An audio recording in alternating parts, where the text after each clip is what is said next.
আসসালামু আলাইকুম, সুপ্রিয় দর্শক মণ্ডলী। আপনারা নিশ্চয়ই জানেন, সম্প্রতি যুক্তরাষ্ট্রে সফরে গিয়েছেন বর্তমান ইন্টারিম সরকারের প্রধান প্রফেসর ডক্টর মোহাম্মদ ইউনূস জাতিসংঘের সাধারণ অ্যাসেম্বলিতে। তো সেখানে সাধারণ বৈঠকে, সাধারণ জেনারেল অ্যাসেম্বলিতে অংশগ্রহণের জন্য জাতিসংঘের সদস্যভুক্ত দেশগুলোর সরকার প্রধান, রাষ্ট্রপ্রধানরা গিয়েছেন। ডক্টর মোহাম্মদ ইউনূসও গিয়েছেন, তবে তিনি ব্যতিক্রম একটি ঘটনা ঘটিয়েছেন যে তিনি বিভিন্ন রাজনৈতিক দলের ব্যক্তিদেরকে তার সঙ্গে সফর সঙ্গী হিসেবে নিয়েছেন। এই ঘটনা বাংলাদেশে এবার প্রথম। দেখা গেছে যারা আওয়ামী লীগ যদি অবৈধভাবে রাষ্ট্র ক্ষমতায় যতবার থেকেছে, সে কখনো বিএনপি, জামায়াতের বা অন্যান্য রাজনৈতিক দলের নেতাদেরকে নিয়ে যাননি। আবার বিএনপি যখন ক্ষমতায় থেকেছে, সেও সেই যে আওয়ামী লীগ ছিল বিরোধী দলের সন্ত্রাসী কার্যকলাপ হলেও তো সে রাজনৈতিক দল ছিল কাগজপত্রে, তাদের দলের নেতাদেরকে নেননি, জামাত ইসলামের নেননি, অন্যান্য দলের নেতাদেরকে নেননি। তো ডক্টর মোহাম্মদ ইউনূস আবার এই ধরনের নির্দলীয়। তো তিনি নির্দলীয় তো বাংলাদেশের আগেও ছিলেন, তারা কখনো নেননি, এবার নিয়েছেন। তো একটি ভালো কাজ করেছেন বলে অনেকের মতামত। এখানে জামাত ইসলামের নেতাকে নিয়েছেন সৈয়দ আবদুল্লাহ মোহাম্মদ তাহের, বিএনপির মহাসচিব মির্জা ফখরুল ইসলাম আলমগীর আরও একজন নিয়েছেন, এবং অন্যান্য পার্টির এনসিপি, নতুন একটি পার্টি যাদের নিবন্ধন সম্ভবত হয়নি, তাদেরকেও নিয়েছেন। তো তারা গেস্ট হিসেবে, অতিথি হিসেবে যুক্তরাষ্ট্রে রয়েছেন। সেখানে তাদের উপর হামলা হয়েছে।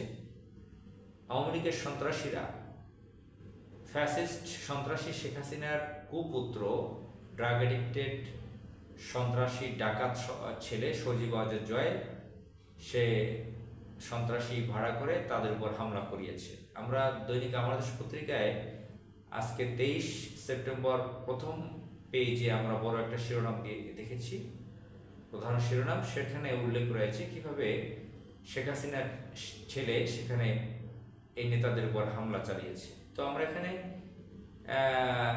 আশ্চর্য হয়েছি যে এই হামলা কিভাবে হতে পারল, কিভাবে জানলো যে তারা এখান থেকে যাবে। তো এখানে জানা গেছে যে যারা যুক্তরাষ্ট্রের মিশনে আছে, বাংলাদেশের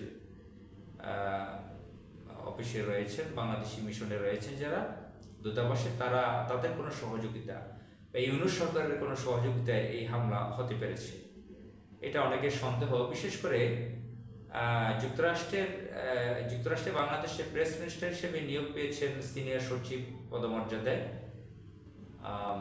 গোলাম মর্তজা।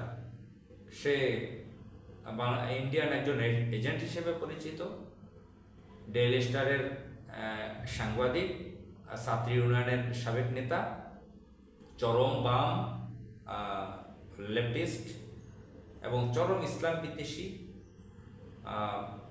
বিশেষ করে ইন্ডিয়ান দালাল হিসেবে, ব্রোকার হিসেবে পরিচিত।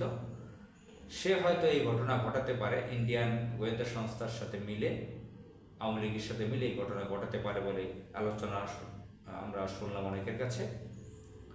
তো এটা অত্যন্ত আপত্তিজনক ঘটনা যে 1 বছরের বেশি ইন্টারিম সরকার আছে। এই ইন্টারিম সরকার বিভিন্ন জায়গায় 111-এর লোকজন, বাম, রাম, ভারতের দালালদের বিভিন্ন জায়গায় বসিয়েছে। এবং ডক্টর মোহাম্মদ ইউনূসের উচিত ছিল, যদি এখন আমরা আজকের পত্রিকায় অনলাইনে দেখলাম যে সরকারের পক্ষ থেকে ক্ষমা চাওয়া হয়েছে, তারা যে সম্মান জানিয়ে যে গেস্টদেরকে, অতিথিদেরকে নিয়েছেন বিদেশে সফরে যুক্তরাষ্ট্রে জাতিসংঘের সাধারণ অধিবেশনে, তাদের উপরে কিভাবে হামলা হতে পারলো, তাদের নিরাপত্তা কেন ইউনূস সরকার দিতে বলল না? প্রফেসর ডক্টর মোহাম্মদ ইউনূস নিজে ব্যক্তিগতভাবে খুবই নিরাপত্তার মধ্যে চলে গেছেন, নিরাপদ জোনে, কিন্তু এখানে যাদেরকে নেওয়া হয়েছে তাদের উপরে হামলার ডিম ছোড়া হয়েছে, অকথ্য ভাষায় গালিগালাজ করা হয়েছে, অশ্রাব্য ভাষায় তাদেরকে গালিগালাজ করা হয়েছে। সেখানে নারী অতিথি ছিলেন, তাসনিম জারা নামের একজন নারী, বর্তমান তরুণ পলিটিশিয়ান, তিনি ছিলেন, তাকে অশ্রাব্য ভাষায় গালিগালাজ করেছে আওয়ামী লীগের সন্ত্রাসীরা।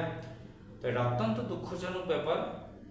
যুক্তরাষ্ট্রে এই ধরনের ঘটনা হতে পেরেছে। তবে আমরা একটা ব্যতিক্রম ঘটনা দেখতে পেয়েছি যে এখানে এই যে তাদের উপর হামলা হয়েছে, এই হামলার সময় সেখানে জামাত ইসলামের এবং শিবিরের যারা নেতা বা যাদেরকে অনেকে অনেকে অনেকে ক্যাডার বলে থাকেন, তারা বিএনপির নেতা মির্জা ফখরুল ইসলামকে বা অন্যান্য নেতাদেরকে প্রোটোকল দিয়েছে।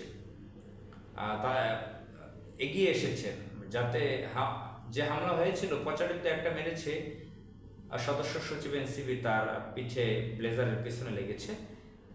যে প্রস্তুতি ছিল আওয়ামী লীগের, হয়তো অনেক হামলা হতে পারত। আবদুল্লাহ মোহাম্মদ তাহের জামাত ইসলামের নেতা, তার নিরাপত্তা সহ এখানে মির্জা ফখরুল ইসলামের নিরাপত্তাও দেখেছে জামাত ইসলামের এবং শিবিরের ক্যাডাররা। আমরা সেগুলো দেখেছি, ভিডিওতে কথা শুনেছি, কিভাবে স্কোয়াড দিয়েছে, নিরাপত্তা দিয়েছে, গার্ড দিয়েছে জামাত ইসলামের শিবিরের নেতারা। তো এখান থেকে একটা শিক্ষণীয় বিষয় হচ্ছে যে বিএনপির নিউ ইয়র্কে যারা নেতা আছেন, কর্মী আছেন, তারা কোথায়? জামাত ইসলাম দেখেন এখানে কত বড় ভূমিকা পালন করলো এবং বিএনপি নেতাকে সেভ করলো। জামাত ইসলামের নেতাকর্মী তো এই নেতাকর্মীরা ইচ্ছা করলে তারা জামাত ইসলামের যে নায়েবে আমির সৈয়দ আবদুল্লাহ মোহাম্মদ তাহেরকে নিরাপত্তা দিয়ে তারা অন্যদেরকে ছেড়ে দিয়ে দিতে পারতো। মির্জা ফখরুল ইসলামের উপরে ডিম ছুটতে পারতো, গালিগালাজ করতে পারতো, গায়ে হাত পড়তে পারতো। তো সেটা করতে দেননি, তারা তাকে সম্মান দেখিয়েছেন, স্কোয়াড দিয়েছেন, গার্ড দিয়েছেন, নিরাপত্তা দিয়েছেন। তো বিএনপির নেতারা, অধিকাংশ নেতারা এখান থেকেও তারা শিক্ষা লাভ করবে না, তাদের জিও ক্যারেক্টার। তারা প্রতিদিন সেকেন্ডে সেকেন্ডে জামাত ইসলামকে আওয়ামী ক্যারেক্টারে গালিগালাজ করতেই আছে, বাজে ভাষায় উপস্থাপন করেই যাচ্ছে, তিরস্কার ভৎসনামূলক কথা বলেই যাচ্ছে সামাজিক যোগাযোগ মাধ্যম, বিভিন্ন বক্তৃতায়, বিভিন্ন মাধ্যমগুলোতে। জামাত ইসলাম যে তাদেরকে এত ভালোবাসে, 91-তে 2001-এ প্রধানমন্ত্রী বানিয়ে দিয়েছে খালেদা জিয়াকে, বিএনপি ক্ষমতায় আসতে পেরেছে, কত ধরনের সুবিধা করে দিয়েছে বিএনপিকে, কিন্তু গালিগালাজ করেই যাচ্ছে। আর বিএনপি এত বড় পার্টি নাকি, তাদের দলের লোকজন কোথায় আমেরিকাতে? জামাত ইসলামের লোকরাই তো বিএনপি নেতাকে বিভিন্ন মারামারির হাত থেকে রেহাই দিল। তো এখান থেকে একটা আমাদের শিক্ষার বিষয় যে বিএনপির সাংগঠনিক শক্তি কতটুকু।